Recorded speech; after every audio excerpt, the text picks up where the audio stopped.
Hello everyone, welcome to this session. अब जैसे आप सबको पता है कि सबसे ज्यादा कंटेम्प्रेरी इशू जो है वो है यूक्रेन और रशिया के बीच जो वॉर सिनेरियो है, उसको किस तरह से आपके कॉम्पिटिटिव एग्जामिनेशंस में कवर किया जा सकता है। अब इस ईयर में जितने भी कॉम्पिटिटिव एग्जामिनेशंस होंगे, आपका जो कॉम्पिटिटिव एग्जामिनेशन है उसका ये इंपॉर्टेंट पार्ट रहेगा कि यूक्रेन और रशिया के बीच में जो वॉर है उसमें कौन कौन से रिप्रेजेंटेटिव्स हैं, और इसके रिगार्डिंग मल्टीपल चॉइस क्वेश्चंस जो है वो 1 से 2 आपको पेपर में देखने को मिलेगा। तो इस सेशन में हम प्योरली कवर करेंगे कि किस तरह के क्वेश्चंस जो है वो आपको पूछे जाएंगे और उनके क्या आंसर्स आपको मेंशन करने हैं। सो यूक्रेन और रशिया, इसका आप नोट ही कर लीजिए। इंपॉर्टेंट क्वेश्चंस जो है, जो इंपॉर्टेंट इंफॉर्मेशन इसमें से आपके एग्जामिनेशन के एमसीक्यू पोर्शन में बनती है। अब देखो, यूक्रेन और रशिया के बीच में जो वॉर लाइक पोजीशन है वो बनी क्यों है? वो बनी इसलिए है क्योंकि नाटो एक ऑर्गेनाइजेशन है और यूरोपियन यूनियन एक ऑर्गेनाइजेशन है। नाटो एक ऑर्गेनाइजेशन है जिस जो है नॉर्दर्न अटलांटिक, ये आपको फुल फॉर्म इसकी आती होनी चाहिए, ट्रीटी ऑर्गेनाइजेशन। इसका एक और नाम है जिस नाम से इसको जाना जाता है और वो नाम है नॉर्थ अटलांटिक अलायंस। ठीक है। अब ये जो चीज है ये तो हो गया नाटो ऑर्गेनाइजेशन, और एक ऑर्गेनाइजेशन है यूरोपियन यूनियन। पहले इन्हीं के बारे में जान लेते हैं। देखो, northern Atlantic treaty, European union जो है ना, ये बना था 1 नवंबर 1993 को। प्रेजेंटली इसमें 27 मेंबर्स है। अब ये पेपर में पूछा जा सकता है कि प्रेजेंट मेंबर्स कितने यूरोपियन यूनियन में, दैट इज 27 मेंबर्स। कब बना था यूरोपियन यूनियन? 1 नवंबर 1993 में। अब नाटो एक इंपॉर्टेंट ऑर्गेनाइजेशन है, नॉर्दर्न अटलांटिक ट्रीटी ऑर्गेनाइजेशन या नॉर्थ अटलांटिक अलायंस। अब ये कब बनाया गया था? 4 अप्रैल 1949 में ये एग्जिस्टेंस में आया था। इसके हेडक्वार्टर्स कहाँ पे है? ब्रुसेल्स, बेल्जियम में। अब आपको पता है कि ऐसा क्वेश्चन पेपर में पूछा जाता है, जैसे बैंक्स के हेडक्वार्टर्स पूछ लिए जाते हैं, ऑर्गेनाइजेशंस के हेडक्वार्टर्स पूछ लिए जाते हैं। तो नाटो तो बहुत ज्यादा अभी न्यूज में है, तो ब्रुसेल्स बेल्जियम जो है वो इसके हेडक्वार्टर्स है, ये भी पूछा जाएगा। अब नाटो एक ऐसी ऑर्गेनाइजेशन है, जब ये बनी थी तो इसके 12 फाउंडिंग मेंबर्स थे। इनका भी मैं नाम लिखवा दूंगी, वो याद करके जाना जरूरी है, क्योंकि जब भी किसी ऑर्गेनाइजेशन में मेंबर्स ज्यादा हो ना, तो क्वेश्चन नेगेटिव सेंस में पूछा जाता है कि which of the following is not a member of NATO, इस तरह से क्वेश्चन पूछा जाएगा। सो 12 फाउंडिंग मेंबर्स के नाम जो है वो याद करके जाने हैं। नेक्स्ट स्लाइड में उनको देखते हैं। टोटल अभी इस टाइम पे इसके 20 मेंबर्स है, 30 मेंबर्स है। 30 मेंबर्स में से 28 मेंबर्स जो है वो यूरोपियन कंट्रीज है, और जो 2 मेंबर्स हैं वो नॉर्दर्न अमेरिकन कंट्रीज है। ठीक है, नॉर्थ अमेरिकन कंट्रीज है जो नाटो का पार्ट है। अब नाम से ही पता लगता है नॉर्दर्न अटलांटिक ट्रीटी ऑर्गेनाइजेशन, ये ना एक तरह का मिलिट्री अलायंस है कि किस तरह से इंटर गवर्नमेंटल, जो सारे देश जो हैं, जो नाटो के अंदर जितने भी मेंबर्स हैं, अगर उनके साथ कभी लड़ाई होती है तो ये सारे देश जो है वो मिलके इंटर गवर्नमेंट मिलिट्री अलायंस जो है वो शो करेंगे। सो अब देखो, इसके हेडक्वार्टर्स हमने पढ़ लिए, कब बना था ये हमने देख लिया। अब इसके जो 12 फाउंडिंग मेंबर्स है, that are very important. 12 founding members, इनको भी नोट कर लो। 12 फाउंडिंग मेंबर्स है, पहला है बेल्जियम, सेकेंड है कनाडा, थर्ड है डेनमार्क, फोर्थ है फ्रांस, फिफ्थ है आइसलैंड एंड सिक्स्थ है इटली। ठीक है। फिर उसके बाद में Luxembourg, Netherlands, Norway, Portugal, UK, USA. ठीक है। टोटल मिला के 12 मेंबर्स हैं। ये 12 के 12 फाउंडिंग मेंबर्स हैं, जो जब ये बना था 4 अप्रैल 1949 में, उस टाइम पे ये 12 कंट्रीज थी जो बेसिक फाउंडिंग मेंबर्स थे। उसके बाद में अब 30 बन चुके हैं। 28 जो है वो यूरोपियन है और 2 जो है वो नॉर्दर्न कंट्रीज है। ठीक है। अब ये NATO is the region military alliance Ukraine के साथ ना बने, ये रशिया चाहता है, और यूरोपियन यूनियन के साथ ट्रेड रिलेशनशिप्स ना स्ट्रांग हो, ये भी रशिया चाहता है। दिस इज द रीजन कि रशिया का कहना ये है कि ये चीज का जो है वो थोड़ा सा श्योरिटी दी जाए कि Ukraine will not be a part of the NATO, और इनके बीच में जो है वो वॉर लाइक सिचुएशन बन चुकी है। अब हम लोग इनके बारे में जानते हैं, यूक्रेन और रशिया के बारे में। और इसी के साथ साथ सबसे इंपॉर्टेंट इकोनॉमी जो है ना, वो हमारे लिए कौन सी है? यूएसए। ठीक है। हम किस कंट्री में रह रहे हैं? That is India. तो हमारे लिए इन चारों इकोनॉमीज के बारे में जानना बहुत ही ज्यादा जरूरी है। अभी इस टाइम पे इस वॉर लाइक सिचुएशन में कौन कौन रिप्रेजेंटेटिव है इन चारों कंट्रीज का? देखो, रशिया का जो रिप्रेजेंटेटिव है दैट इज व्लादिमीर पुतिन। ठीक है। ये कौन है? वहां के प्रेसिडेंट। ये आपको पता होना चाहिए उस टाइम पे कौन थे प्रेसिडेंट? Vladimir Putin. यूएसए के कौन है? Joe Biden. ये भी कौन है? प्रेसिडेंट। इंडिया के कौन है? हमारे प्राइम मिनिस्टर नरेंद्र मोदी जी। और यूक्रेन के कौन है? That is Vladimir Zelensky.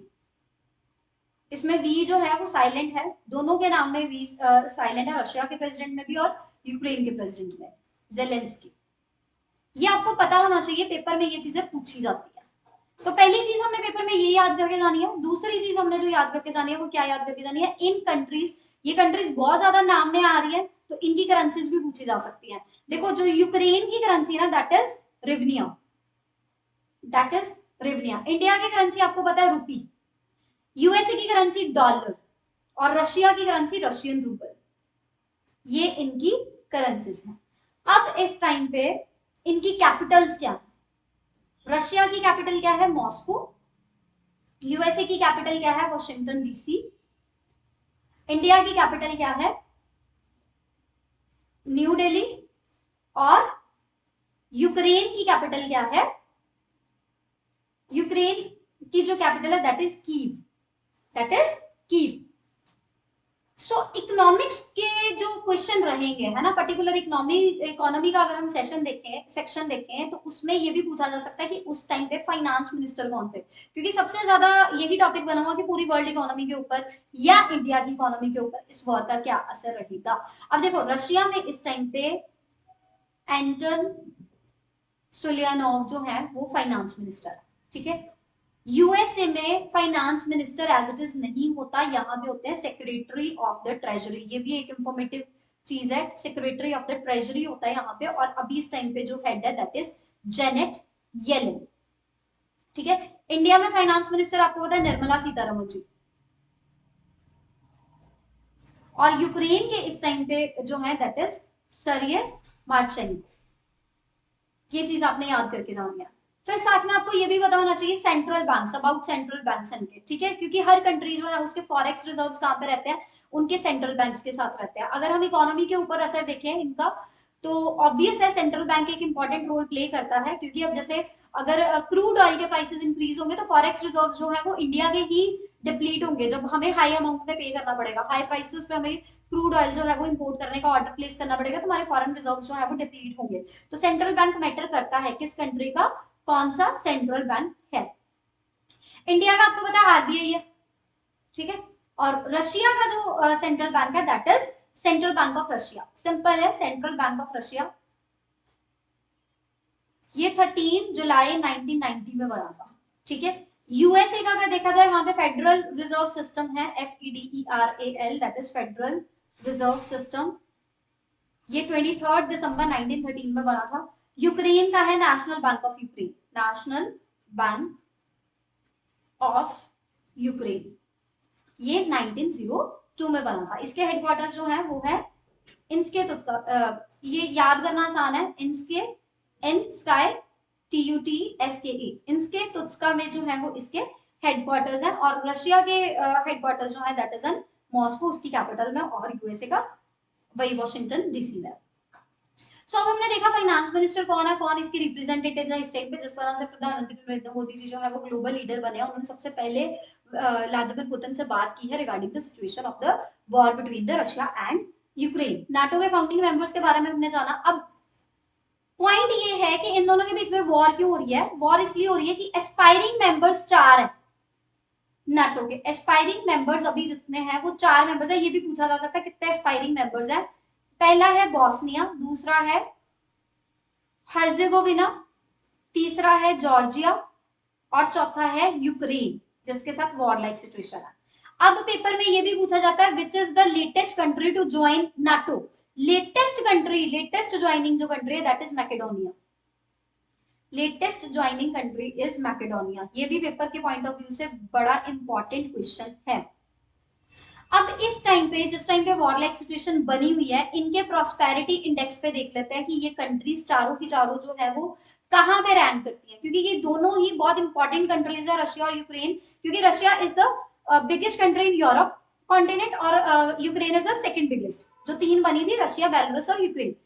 So prosperity index पे अगर देखा जाए तो यूएसए 20th रैंक पे है, रशिया 70th रैंक पे है, यूक्रेन 78th रैंक पे है, और इंडिया की लेटेस्ट रैंकिंग है 101st रैंक पे। ये रैंक्स आपको पूछे जा सकते हैं प्रॉस्पेरिटी इंडेक्स के हिसाब से, इनकी क्या पोजीशन थी पूरे ग्लोब में, पूरे वर्ल्ड में। सो यहाँ से पता लगता है रशिया और यूक्रेन जो है वो बड़ी इंपॉर्टेंट इकोनॉमीज है। अगर इनके इतने अच्छे स्ट्रॉन्ग आउट ऑफ 100 रैंकिंग्स है, मतलब टॉप 100 पोजीशंस हैं, पोजीशंस में अगर रशिया और यूक्रेन है तो ये these are the top countries. अब रशिया को अगर देखा जाए तो पूरे वर्ल्ड का 16th रैंक पे है ये, exporter 16th exporter, world biggest importer में नाम आ रहा है इसका टॉप 20s में। यूक्रेन 51st टॉप एक्सपोर्टर है। रशिया जो है सेकंड लार्जेस्ट एक्सपोर्टर है क्रूड ऑयल का। देखो यूरोपियन यूनियन में जो 27 कंट्रीज हैं उनका 66% क्रूड ऑयल सिर्फ और सिर्फ रशिया, 66% क्रूड ऑयल इंपोर्ट होता है, और उसमें से 40% क्रूड ऑयल का हिस्सा जो है वो रशिया के द्वारा आता है। यूक्रेन एक ऐसी कंट्री है जहां से सनफ्लावर ऑयल हो गया, इनऑर्गेनिक केमिकल्स हो गए, या आयरन हो गया, स्टील हो गया, ऐसी चीजें जो है वो इंडिया इंपोर्ट करवाता है। रशिया के साथ अगर देखा जाए तो इंडिया के जो रिलेशन है वो बहुत ही ज्यादा अच्छे हैं, खासकर डिफेंस इक्विपमेंट्स में अगर देखा जाए, डिफेंस इक्विपमेंट्स में 49% इंपोर्ट जो है वो इंडिया का रशिया से होता है। 50 to 80% इंडिया के डिफेंस इक्विपमेंट्स जो है वो मेड इन रशिया है। इसमें एक एग्जांपल और याद कर लो, ब्रह्मोस माइल का नाम आपको याद होगा, ब्रह्मोस मिसाइल का। ब्रह्मपुत्र इंडिया में नदी है, ठीक है, और मोक्सवा रशिया में नदी है। इन दोनों का नाम मिला के जो है वो ब्रह्मोस मिसाइल बनाया गया। सो एक तरह का ज्वाइंट वेंचर जो है ना वो था इंडिया और रशिया की इकोनॉमी में, जिसमें ब्रह्मोस मिसाइल जो है वो एग्जिस्टेंस में आई। तो इस तरह से ट्रेड रिलेशन इनके हमारे जो है, हमारे इंडिया के जो है वो रशिया के साथ भी, यूक्रेन के साथ भी, रशिया के साथ थोड़े ज्यादा ट्रेड रिलेशन है हमारे। तो ये आपको बेसिकली पता होना चाहिए। अब थोड़ा सा इसको ओवरव्यू में देख लेते हैं कि हमारी इकोनॉमी के ऊपर असर क्या पड़ने वाला है। अब क्रूड ऑयल अगर हम इनसे मंगवाते हैं, ठीक है, क्रूड ऑयल इनसे इंपोर्ट करते हैं, ऑब्वियस है सी वेज के थ्रू आता है, ब्लैक सी के थ्रू आता है, तो ये सारे एरियाज जो है वो थोड़ा सा ब्लॉकेज फेस करेंगे, जो वॉर हो जाएगी, या अगर ये जितने भी टेंशन सिचुएशंस जो है वो बनी हुई है, तो क्रूड ऑयल का ऑब्वियस है यहाँ पे डेस्टाइन पोर्ट पे पहुंचना मुश्किल है। सो मुश्किल है तो डिमांड को पूरा नहीं किया जा सकता, आपको शॉर्टेज ऑफ सप्लाई देखने को मिलेगा, शॉर्टेज ऑफ सप्लाई देखने को मिलेगा तो हमें बाकी कंट्रीज को ऑर्डर प्लेस करना पड़ेगा, पूरे वर्ल्ड लेवल पे जो है वो क्रूड ऑयल के प्राइसेस इंक्रीज हो जाएंगे। अगर क्रूड ऑयल के प्राइसेस इंक्रीज होंगे तो फॉरेन एक्सचेंज रिजर्व्स हर कंट्री के कम होंगे, because we have to pay more dollars to get the barrel. अभी भी 65 to 70 डॉलर्स के बीच में पर बैरल का प्राइस जो है वो डिसाइड किया गया था, बट वो 100 बैरल क्रॉस हो चुका है। अगर थोड़ा सा असर हम स्टॉक मार्केट पे देखें तो इसमें जो शेयर्स डिबेंचर्स में इन्वेस्टमेंट की जाती है that is risk investment, but जो सेफ हेवन इन्वेस्टमेंट्स होती है ना, जैसे गोल्ड हो गया, मेटल्स हो गए, या गवर्नमेंट सिक्योरिटीज होगी, इनको सेफ हेवन इन्वेस्टमेंट्स बोला जाता है। कोविड-19 के टाइम पे भी जो कंपनीज के शेयर्स में, जो लिस्टेड कंपनीज होती हैं, मल्टीनेशनल कॉर्पोरेशंस हर कंट्री में देखने को मिलती है, जिनके बिजनेसेस उन्होंने दूसरी कंट्री में जाके सेटअप किए होते हैं, और बैंक्स मोस्टली जो है वो शेयर्स, या सिविलियंस भी जो है वो शेयर्स वगैरह में डील करते हैं। सो इसके बाद प्राइसेस जो है वो डाउनफॉल जाएगा, स्टॉक मार्केट को डाउन जो है वो डाउनफॉल फेस करना पड़ेगा, रिसेशन फेस करना पड़ेगा, और कर भी रही है स्टॉक मार्केट इनकी वजह से, इनके अर्ली वॉर लाइक सिचुएशंस की वजह से। तो इस वजह से क्या होगा कि लोग शिफ्ट करेंगे किसके ऊपर, सेफ हेवन सिक्योरिटीज के ऊपर। तो जैसे गोल्ड एक सेफ हेवन सिक्योरिटी है, तो उसमें किस तरह से बनेगा, जैसे कोविड-19 के टाइम पे इसका प्राइसेस जो है वो 10 ग्राम के 57,000 के आसपास चले गए थे। मैं दिल्ली का प्राइस बता रही हूँ कि दिल्ली में ये प्राइसेस थे, अभी भी 50,000 को ये क्रॉस कर चुका है। सो ओवरऑल जो इमीडिएट इफेक्ट देखने को मिलेगा ना वो रहेगा इन्फ्लेशन, क्योंकि क्रूड ऑयल का ना आना या कम मात्रा में आना, इसका मतलब पेट्रोलियम और डीजल का कम मिल पाना। पेट्रोलियम और डीजल कम मिलेगा, ऑब्वियस प्राइसेस इंक्रीज होंगे, डायरेक्ट इंपैक्ट रहेगा इन्फ्लेशन के ऊपर। और इन्फ्लेशन का डायरेक्ट इंपैक्ट पड़ता है क्रेडिट क्रिएशन के ऊपर। बैंकिंग सेक्टर में अगर देखा जाए तो क्रेडिट जब क्रिएट होगा तो इन्फ्लेशन के चांसेस में क्या कोशिश रहेगी कि इंटरेस्ट रेट्स जो है वो बढ़ा दिए जाते हैं, लोन्स जो है वो एक्सपेंसिव हो जाते हैं, तो इसकी वजह से इकोनॉमी को रिसेशन फेस करने को मिलेगा, इंडियन इकोनॉमी को भी मिलेगा, वर्ल्ड इकोनॉमी को भी मिलेगा। सो ये सारे ही इंपॉर्टेंट पॉइंट्स थे जो आपको याद होने चाहिए कि किस तरह से कौन कौन रिप्रेजेंटेटिव है, फाइनेंस मिनिस्टर क्या है, क्या करेंसीज है, सेंट्रल बैंक कौन से है, ये भी बता दिया, कब बने थे, क्या नाटो क्या है, नाटो के फाउंडिंग मेंबर्स कितने, यूरोपियन यूनियन कब बना था, इसके मेंबर्स कितने हैं, ये सारे पेपर में जो है वो पूछे जाने हैं। स्पेशली नाटो का जो एस्पायरिंग मेंबर्स है वो कौन से हैं, क्योंकि उसमें से एक यूक्रेन है जिसकी वजह से ये जो है वो जंग छिड़ी है मेन, और इसमें लेटेस्ट जो पर्सन ऐड हुआ है, लेटेस्ट जो कंट्री ऐड हुई दैट इज मैकेडोनिया। सो अच्छी तरह से ये टॉपिक भी आप अपने एग्जामिनेशन के लिए प्रिपेयर कर लीजिए। Thank you.